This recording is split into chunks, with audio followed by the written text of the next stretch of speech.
Hey Lag Nation, welcome back to the Lag channel, bringing you another Lag video. We hope you guys enjoyed. Let's get right into it.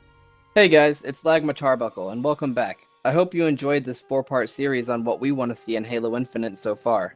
Here is the 4th and final video to our 4-part series. This one's my favorite. I hope you guys enjoy. Now that we put a nice ribbon on the multiplayer section, let's move on to Forge and things like Fileshare, for example. I'm a really big forger. I love to forge. I love making fun game types and maps. I love base building. One thing that I really want back is a map that's similar to Forge World. Something that's really big, a nice empty canvas to forge on, but that still has landscape in there to still build around. That's not completely flat to me. Yeah, because one of my biggest issues with Halo 5's just empty blank canvases was it was really hard for me to find that motivation and inspiration to forge on them because it was just flat. It was boring.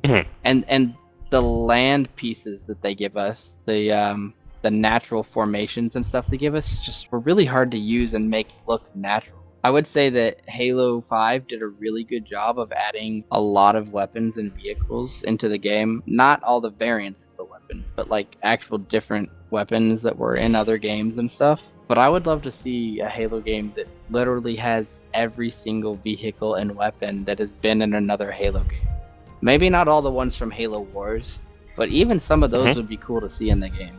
I know something that I personally miss is the Spectre and the Prowler. The Spectre was the elite version, the Covenant version of the Warthog, and the Prowler was the Brute version of it.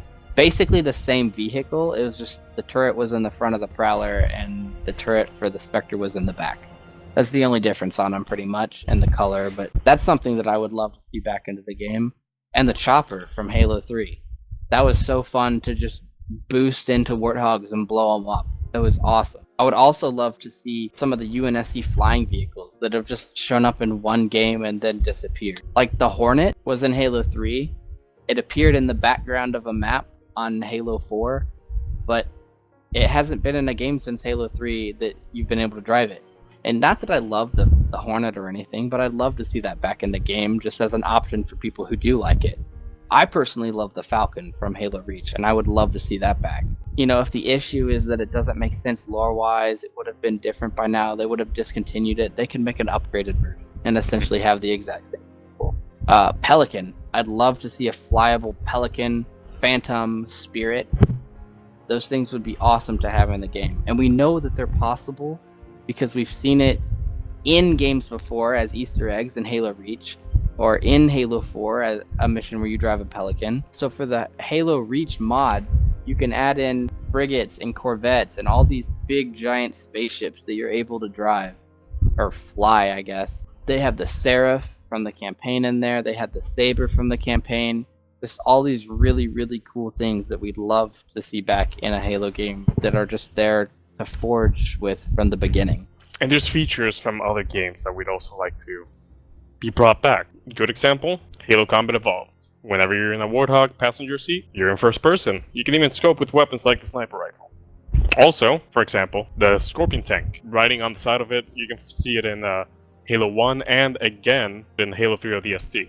That's true. I had forgotten about the ODST one, but I feel like this Combat Evolved is really important because if anyone's going to say, and they shouldn't because it's a tank, but if they're going to say you weigh too much Spartan to sit on the side, why could you do it in Halo 1? You know? There's definitely other aspects too that we'd like to see them add into the game that have kind of just been teased at us, like the transport Warthog. I know we mentioned that in the multiplayer section, but it'd be really cool to actually be able to sit in the back of it as well, not just the passenger seat and driver's seat. Any other types of examples that you have in mind? Yeah, definitely. So when you're driving a Warthog in Halo CE, you can see your gunner and passenger's health. I'd love to see that for every vehicle that has a driver. For the driver to be able to see all of his passengers' health would really help out in game modes where people can't talk to him. Another thing that we'd love to see in Forge is forgeable AI. You could make your own firefight maps or your mini campaign missions. Clans could make bases and have Covenant, or even what's the human faction that's bad? The Insurrectionists? Yes, the Insurrectionists. They could even have insurrectionists come and attack you. You could spawn in ODSTs and Marines as well. You know, maybe you could set each one of these AI as good or bad, whether they attack or not, whether they're docile or aggravated or whatever. You could set their difficulty level too, like whether they're an easy or a legendary character. And that would like determine what they do. You could put them on defend, where they just stay in a certain area.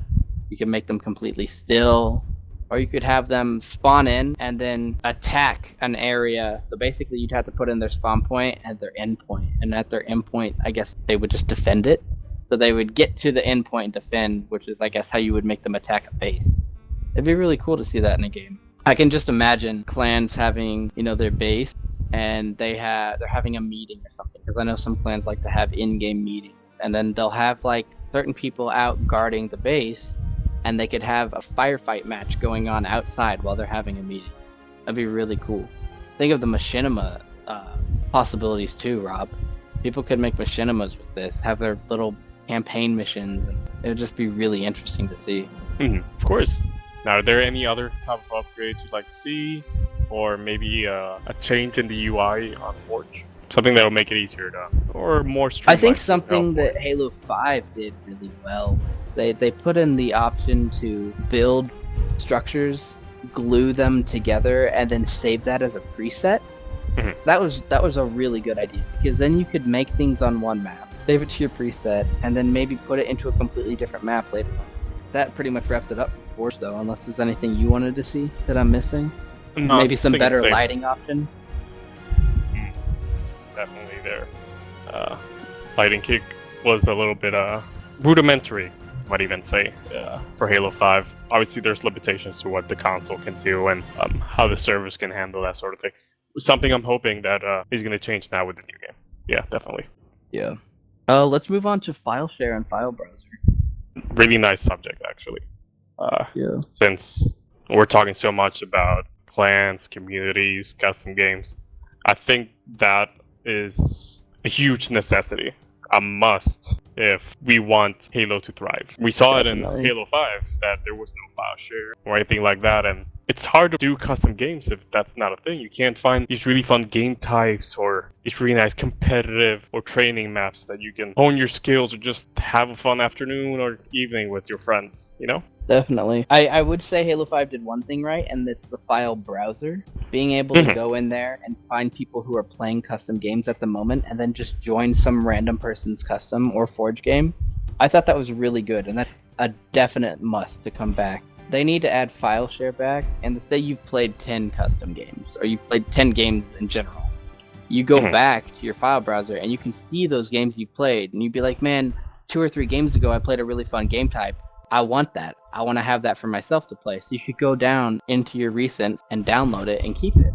And obviously there could be like a thing on maps where people turn it off so they can't download certain ones. Like I know clans don't want their bases getting out for other people to use and change up and have. So there'd be a protection on that. And I know there's a protection like that in Halo 5. It's just the way to find people's stuff in Halo 5 is so difficult. Rob, I think you touched earlier talking with me about this, that there was like a top pick of the week or something like that in Halo 3. Yeah, every once in a while Bungie would change the most popular or their choice when it came to maps, game mode, and they actually had pictures too, usually funny ones, sometimes really cool ones, depending on the theme they were trying to go for.